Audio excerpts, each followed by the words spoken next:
મિત્રો આપ બધા મિત્રોનું હાર્દિક સ્વાગત છે આપણી યુટ્યુબ ચેનલ એવી વીએસ સોલ્યુશન્સની અંદર। વિદ્યાર્થી મિત્રો આજના વિડીયોની અંદર આજે આપણે ધોરણ 7 વિષય સંસ્કૃત વિષયની અંદર સેમેસ્ટર 2માં બીજો ચેપ્ટર જે છે વાર્તાલાપઃ એટલે કે વાતચીત સંવાદ એ ચેપ્ટરનું આજે આપણે સ્વાધ્યાય પોથીનું સંપૂર્ણ સોલ્યુશન આજે આ વિડીયોની અંદર કરવાના છીએ।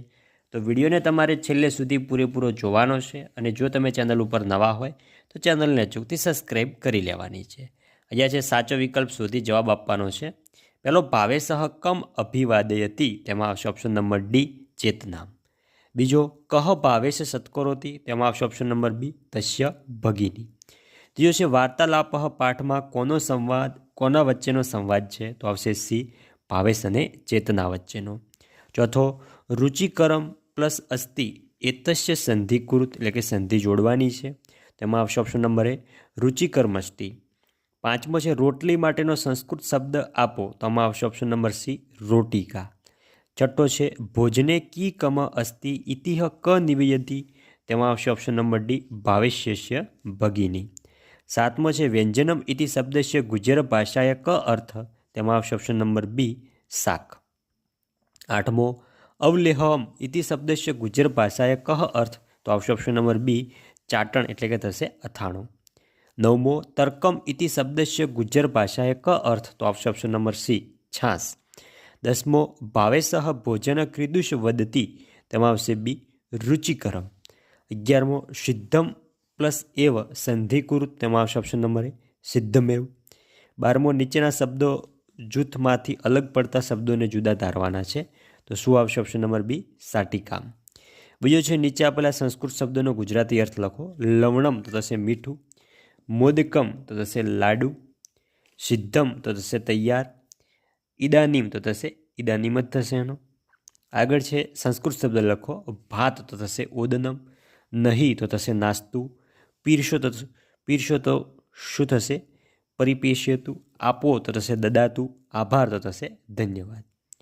હવે ખાલી જગ્યા પૂરવાની છે। નમસ્કાર ભાવેશ તો શું આવશે આગચ્છતું।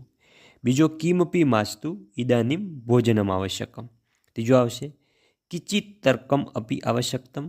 ચોથો આવશે એક મોદકમ અપી સ્વીકારતું। પાંચમો આવશે અવલેવહમ અપી અસ્તિ।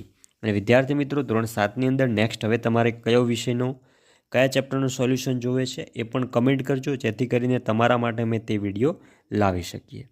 હવે છે વિધાન સાચા છે કે ખોટા એ જણાવવાના છે। એમાં છે કે ચેતના ભાવેશની માતા છે, ખોટી વાત છે, માતા નથી પરંતુ બેન છે। બીજો ચેતના ભાવેશને નમસ્કાર શબ્દ વડે આવકારે છે, સાચું। ત્રીજો ભોજને મોદઃ કહ અસ્તિ તો આવશે સાચું। ચોથો છે દાલમ અપીમાં સ્વીકારોતું તો આવશે સાચું। પાંચમો મમ ભોજન સમાપ્તમ તો આ પણ આવશે સાચું। હવે છે વિભાગ અ અને બ વિભાગને વાક્યાંશને જોડવાના છે તો શું આવશે ભોજન સિદ્ધમ તો આવશે ત્રીજો એવ અસ્તિ।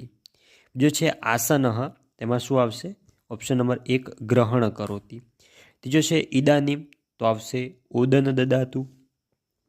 આગળ સાતમો નીચેના દરેક પ્રશ્નના એક વાક્યમાં સંસ્કૃતમાં ઉત્તર લખો। પહેલો ભાવેશઃ ચેતનાયા કથયમ અભિવાદત કરોતિ તેનો જવાબ જોઈએ ભાવેશઃ ચેતનાયા નમસ્કાર શબ્દેન અભિવાદન કરોતિ।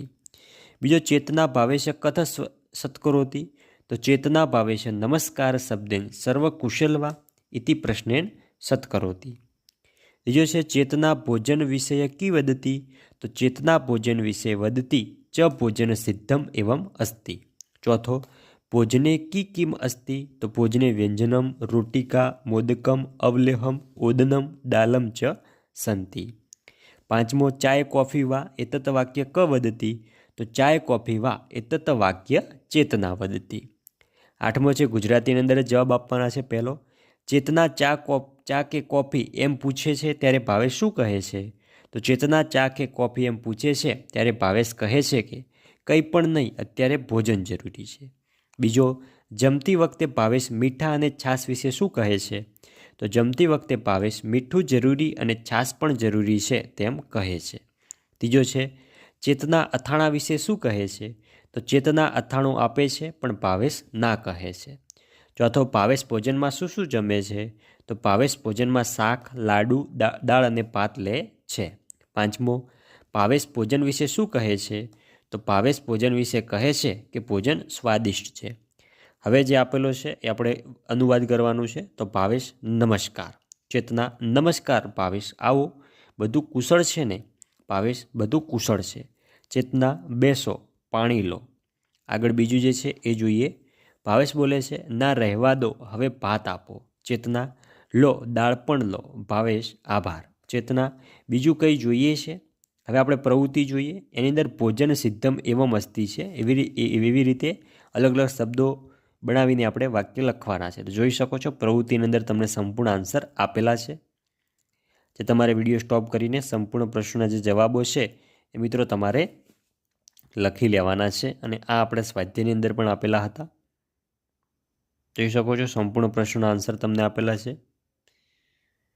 જે તમારે વિડીયો સ્ટોપ કરીને મિત્રો લખી લેવાના છે. તો વિદ્યાર્થી મિત્રો, આ હતું આપણો ધોરણ 7 વિષય સંસ્કૃત વિષયની અંદર સેમેસ્ટર 2માં બીજું ચેપ્ટર જે છે વાર્તાલાપ, એનું સ્વાધ્યાય પોથીનું સંપૂર્ણ સોલ્યુશન. વિદ્યાર્થી મિત્રો, વિડીયો સારો લાગ્યો હોય, તમારા માટે ઉપયોગી રહ્યો હોય તો વિડીયોને અચૂકથી લાઇક કરીને જજો. ચેનલ ઉપર નવા હોય ચેનલને પણ સબસ્ક્રાઈબ કરજો. મળીશું આવનાર વિડીયો સાથે. ત્યાં સુધી આવજો. ભારત માતા કી જય.